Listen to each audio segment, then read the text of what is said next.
ఆచి చికెన్ మసాలా. యుద్ధం ఆపేందుకు ససేమిరా అంటున్న ఇరాన్కు అమెరికా మరోసారి స్ట్రాంగ్ వార్నింగ్ ఇచ్చింది.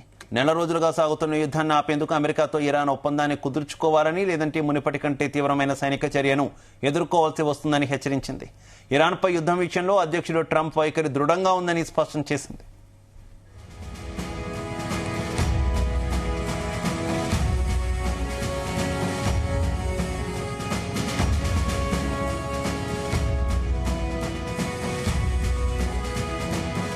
ఈ మేరకు అమెరికా రక్షణ మంత్రి పీట్ హెగ్సెత్ యుద్ధాన్ని ముగించడానికి అధ్యక్షుడు ట్రంప్ ఒప్పందం చేసుకోవడానికి సిద్ధంగా ఉన్నారు.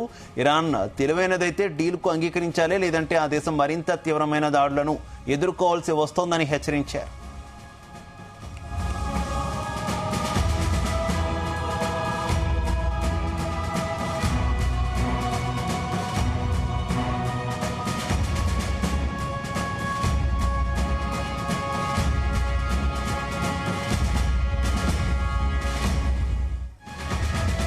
సుప్రీం లీడర్ ముస్తఫా ఖమేనీ నేతృత్వంలోని ఇరాన్ కొత్త ప్రభుత్వం గత ప్రభుత్వం మాదిరిగా కాకుండా కొంచెం తెలివిగా వ్యవహరించాలని హితవు పలికారు.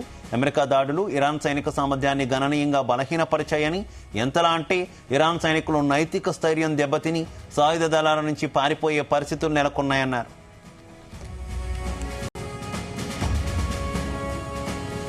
అమెరికా దాడులతో ఇరాన్ సైనిక నాయకత్వంలో ఒత్తిడి పెరుగుతోందన్నారు. ఇక ఇరాన్ మిసైల్ దాడులను ఎదుర్కొనేందుకు అమెరికా పూర్తి సంసిద్ధంగా ఉందని తెలిపారు. ట్రంప్ షరతులపై మాత్రమే ముగిసే ఈ యుద్ధంలో రాబోయే రోజులు నిర్ణయాత్మకంగా ఉంటాయని పేర్కొన్నారు. ఇరాన్లో భూతల దళాలను మోహరించే ఉద్దేశం అమెరికాకు లేదని, ఒకవేళ అలాంటి నిర్ణయం తీసుకున్నప్పటికీ దానిని బహిరంగంగా వెల్లడించబోమని హెగ్సెత్ కీలక వ్యాఖ్యలు చేశారు.